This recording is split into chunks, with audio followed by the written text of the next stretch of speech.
दास्तान गोई नाम है उस फन का जिसमें दास्तानों को बयान किया जाता है। दास्तानें यानी लंबे किस्से कहानियां, खासतौर से ऐसे किस्से कहानियां जो कई कई दिन कई कई रातों तक चलें। उनमें जंग का बयान, साहिरी यानी जादूगरों का बयान, इश्क और मोहब्बत का बयान और शायरी, इन चीज़ों से मिलकर दास्तानें बनती हैं। दास्तानें दुनिया में बहुत सी सुनाई गई, पर उनमें सबसे मशहूर हुई अमीर हमज़ा की दास्तान। अमीर हमज़ा अमीर बातौकीर साहिब क़िरा बेटे सरदार खाने काबा ख्वाजा अब्दुल मुत्तलिब के हैं और हुजूर पाक मोहम्मद सल्लल्लाहु अलैहि वसल्लम के चचा लगते हैं। और इन दास्तानों में उनके मार्कों को, उनके सफ़र को, उनकी मुहिमों को बयान किया जाता है।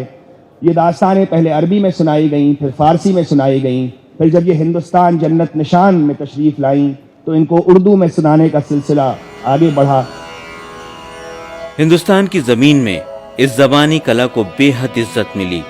उस ज़माने के बादशाहों के दरबार में दास्तान गोई की महफिलें होती थीं और अकबर ने इन दास्तानों की बाकायदा चित्रकारी करवाई। मिर्ज़ा गालिब खुद दास्तान गोई के दीवाने थे। उनका तो ये कहना था कि हमज़ा दास्तान के 6 बाब यानी अध्याय और शराब के 16 पीपे, इस जिंदगी से मुझे और क्या चाहिए।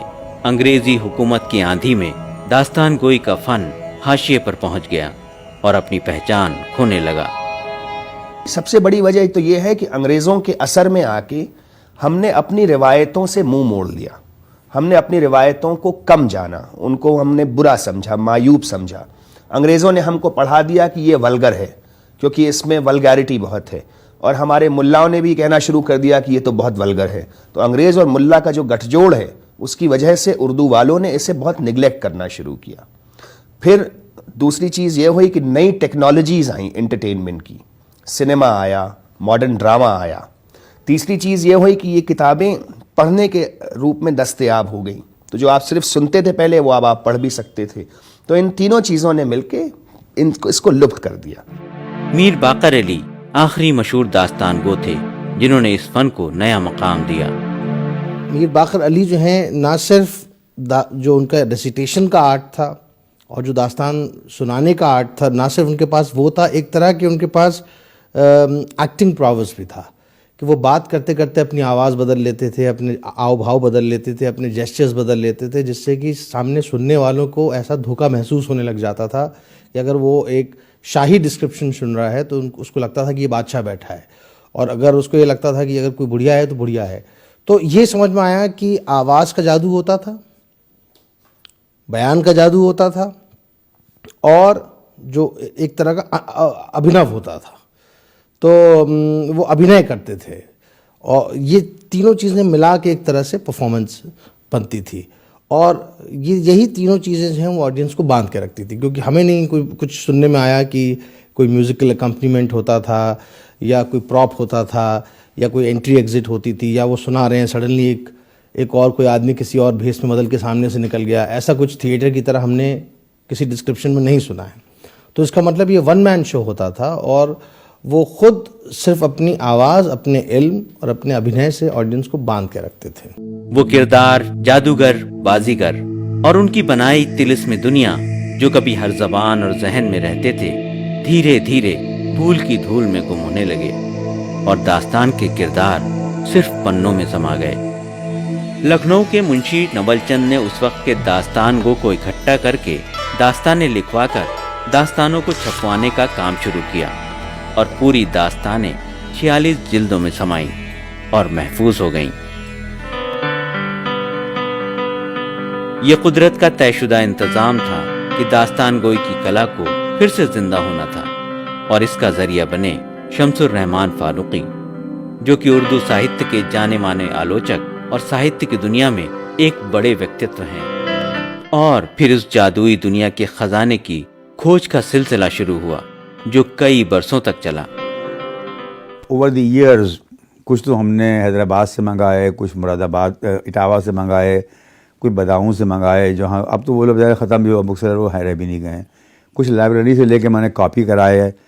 इस तरह से मैं कुछ मेरे दोस्तों ने मुझे दिए, तो मुझे कोई 20-25 बरस लगे इसको ढूंढने में। दास्तान की खोज पूरी हुई तो एक और खोज शुरू हुई, उस शख्स की जो दास्तान गोई की कला को सीखकर दुनिया के सामने पेश कर सके।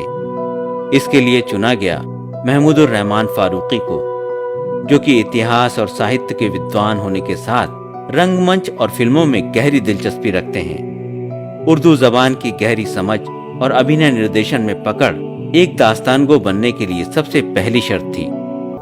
एक भुलाई जा चुकी कला को दोबारा जिंदगी देना बेहद मुश्किल काम था, लेकिन मुश्किलों से ज्यादा हौसला बुलंद था, क्योंकि महमूदुर रहमान फारूकी की दिलचस्पी अब जुनून की शक्ल ले चुकी थी।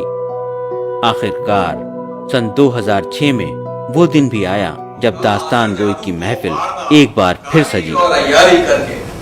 नाजों के उठाने वाले साथी, रिंदों को छकाने वाले साथी, आबाद तुझी से अंजुमन है। दास्तानों के नायक खलनायक और उनकी जादुई दुनिया एक बार फिर सबके सामने जाहिर हुए। सहर, अय्यारी, मक्कारी, जादूगरी, बाजीगरी के किस्सों ने एक बार फिर अपने तिलिस्मी राज खोले। रहे मेरे सुखनवर, जीनत दिहे बावे कामरानी, ऐ जाह बने मेरी कहानी। शुरुआती दौर में ही यह तय किया गया कि नई दास्तान गोई का अंदाज थोड़ा अलग होगा। इसमें एक के बजाय 2 दास्तान गो रहेंगे। इस पेशकश में महमूद का साथ दिया हिमांशु त्यागी ने, जो कि रंगमंच के कलाकार हैं। फौरन तख्त आगे बढ़ाया और एक गुलदस्ता उठाकर जंगल की तरफ मारा कि पहाड़ों की जानिब से एक जुल्मत मिसले शबे दैजूर पैदा हुई और अंधेरा तमाम आलम में छा गया। कुछ अरसे बाद महमूद को एक नए जोड़ीदार मिले, दानिश हुसैन। दानिश एक मंजे हुए कलाकार होने के साथ उर्दू जबान और साहित्य की समझ भी रखते हैं। सिर्फ चौबोली को देखते रहे। महमूद को हिमांशु की खाली जगह लेने के लिए दानिश हुसैन बिल्कुल ठीक लगे। आँख खुली, कुछ दुनिया उनकी समझ में आई, बड़े चमके बमके, कहने लगा जी क्या बात है, 108 बार तीर निकाल सकता हूँ, 4 बार बुलवाना कौन सी बड़ी बात है। पर साहब चौबदार कहाँ सुनने वाला था, धक्का मार के सीधे तहखाने में ले गया, चक्की के सामने उन्हें रखा, 4 बोरियां पटकी और कहा पीसो। महमूद ने मुझे पेशकश की कि मैं चाहता हूँ तुम मेरे साथ शामिल हो, दास्तान गोई करो। तो मैंने कहा भाई मैंने देखा तो है और बड़ा लाजवाब आर्ट फॉर्म है, पर मुझे नहीं लगता मैं ये कर पाऊँगा, बड़ा मुश्किल काम है। तो कहने नहीं तुम कर लोगे। तो मेरी ज़रा उर्दू भी तंग है, तो कहने लगे नहीं तुम कर लोगे। तो मैंने कहा भाई आपको ज़्यादा भरोसा है। तो मैंने कहा ठीक है, आप कहते हो तो मैं हाँ कह देता हूँ। मैंने पूछा परफॉर्मेंस कब है, तो कहने लगे कि 13 दिन बाद है। तो मेरे तो तोते उड़ गए। 13 दिन में मतलब कुछ तैयार करना, उसके बाद स्टेज पे जाके इतनी मुश्किल दास्तान सुनाना। पर हमने वो 13 दिन बहुत मेहनत करी। ठकुराइन शाह ने कोशिश की कि वो अपनी बात ठाकुर शाह के सामने रखे। जौहरी महमूद का हीरा चमकदार निकला। महमूद की संजीदगी और दानिश की धारदार अदायगी ने मिलकर दास्तान गोई को और ज्यादा दिलचस्प बना दिया। क्या बात कर रही? दास्तान गोई एक लंबे अरसे की बेहोशी से बाहर निकली तो चंद बदलाव की जरूरत भी महसूस की गई। दास्तान गो का पहनावा और मंच की सजावट को अवधी संस्कृति से लिया गया। अनुषा रिजवी जो हमारी एग्जीक्यूटिव प्रोड्यूसर है, उन्होंने कॉस्ट्यूम, चादर, गद्दा, ये सब चीज़ें उन्होंने तय किया कि ऐसे होना चाहिए, ऐसे होना चाहिए, कटोरा होना चाहिए, और उन्होंने सब डिज़ाइन किया और उसको सेट किया जो हम आज तक उसको इस्तेमाल कर रहे हैं। पर हाँ, मोमबत्ती का सेंस था, मतलब अनुषा का ये आइडिया था कि इसको मिनिमल रखा जाए। तो ज़्यादातर आपको दास्तानी दुनिया में मिलेंगी वो love and adventure, love and war के बारे में होती थी। हिंदुस्तान जब दास्तानें पहुंची तो हिंदुस्तान के दास्तान गोयों में उसमें 2 एलिमेंट्स और शामिल कर दिए। तो एक एलिमेंट उन्होंने डाला तिलिस्म, यानी जादुई दुनिया या मैजिक। अब दास्तान गोई को फैंटेसी की दुनिया से निकालकर हकीकत की जमीन पर लाने की कोशिशों का आगाज हुआ। हमजा की कहानियों के साथ समसामयिक विषय भी उठाए जाने लगे। में लोगों की तकसीम मुज़मन है, यानी उनके मकान की, जायदाद की, जर की, माल-व-असबाब की, तहजीब की, तारीख की, अदब की। नए अंदाज को एक नई जबान दी गई। परंपरागत हमजा दास्तानों की ठेठ उर्दू की जगह नई दास्तानों की जबान आम बोलचाल की हिंदुस्तानी रखी गई, जिसमें जरूरत पड़ने पर बोलियों को भी पिरोया जाता है। ये फॉर्म जो है कहानी सुनाने का, इसको इस्तेमाल करते हुए बहुत तरह की कहानियां सुनाई जा सकती हैं। तो उस लिहाज से हमने बहुत सी कहानियां बुनी हैं, गढ़ी हैं, अपनी तदवीन की हैं, जिसको अंग्रेजी में कहते हैं कंपाइल की हैं। यानी पार्टीशन पे एक दास्तान सुनाई है, बंद सिंह पे सुनाई है, सेडिशन पे विनायक सेन के इर्द गिर्द एक दास्तान बनाई है, अभी मंटो साहब पे मंटोयत करके एक दास्तान मैंने कंपाइल की, राजस्थान की एक फोक स्टोरी चौबोली को लेके अडेप्ट किया मैंने, टैगोर के घोड़े बैरे को अडेप्ट किया नॉवल को दास्तान के फॉर्म में। तो ऐसी कई 6-7 कहानियां हैं अलग नौइयत की जो हमने सुनाई। दास्तान अमीर हमजा की 46 जिल्दों में इतनी दास्तानें हैं कि अगर इन्हें 2 लोग सुनाने बैठें और हर दिन एक दास्तान सुनाई जाए तो इसे मुकम्मल होने में 13 साल का वक्त लग जाएगा। महमूद और उनके साथी नए लोगों को अपनी टीम का हिस्सा बनाने में जुटे हैं। सच के हिस्से में इसके तहत नए शागिर्दों को बाकायदा ट्रेनिंग भी दी जा रही है। इस तरह दास्तान गो की एक नई पीढ़ी तैयार हो रही है। छेड़ो फिर सुरताल कबीरा, छेड़ो फिर सुरताल। दास्तान कहने वाले बढ़े तो सुनने वाले भी बढ़े। दायरा दिल्ली से बाहर भी पहुंचा। आज दास्तान गोई का फन हिंदुस्तान के अलावा पूरी दुनिया में अपनी पहचान बना रहा है। अफगानिस्तान, पाकिस्तान, श्रीलंका जैसे पड़ोसी मुल्कों के अलावा अमेरिका और ब्रिटेन में भी दास्तान गोई को सराहा जा रहा है। पश्चिमी देशों में इसको लोकप्रिय बनाने में मशहूर इतिहासकार और दास्तान गोई से जुड़े विलियम डेलरिम्पल ने काफी योगदान दिया है। कनीजें, कश्तियां, सामान और जेवर की सामने लाईं। जैसा कि रिवाज है, सती होने से पहले सती को दुल्हन बनाया जाता है। कश्तियां, सामान और जेवर की सामने आईं। हिलाल ने अपनी जुल्फों को संवार कर और बालों को बिखेर कर पुश्त पे डाला, हर बाल में मोती पिरोया। दास्तान गो एक सहज और मंजे हुए अदाकार की तरह किरदारों की जिंदगी में उतरकर उन्हें इस तरह सामने लाता है कि पूरी कहानी किसी फिल्म की तरह सामने दौड़ती रहती है।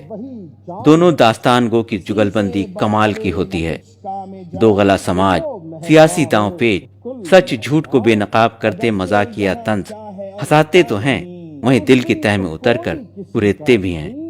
दर्शक कभी हैरत में पड़ते हैं तो कभी वाह वाह कर उठते हैं। लिखे किस तरह हमदे परवरदिगार। मैं खुशनसीब हूँ कि मुझे एक बार नसरुद्दीन शाह के द्वारा पेश किया गया दास्तानगोई की महफिल अटेंड करने का मौका मिला। वो उन्होंने 3 कहानियाँ अब खुद बीवी और उनकी बेटी ने सुनाई। वो कहानी सुना रहे थे स्टेज के ऊपर अकेले, लेकिन लग रहा था जैसे कि हमारे सामने एक पूरा प्ले पेश किया जा रहा। दास्तान गोई की कला का फिर से जिंदा होना एक उम्मीद जगाता है कि जल्द ही दास्तान अपने सफर के चक्र को पूरा करेगी। इसमें हिंदुस्तान की तारीख होगी, कालिदास का साहित्य होगा, होमर की ओडिसी होगी, संतों सूफियों की बानी और कथाएं होंगी। साथ ही होगी वो तिलिस्मी दुनिया जिसमें हैरान कर देने वाले अय्यार और साहिर होंगे और उनके हैरत अंगेज कारनामे होंगे। साथ ही होगी एक नई पीढ़ी। फिर दास्तानें सुनाई जाएंगी जामा मस्जिद की सीढ़ियों पर, गांव की चौपालों पर।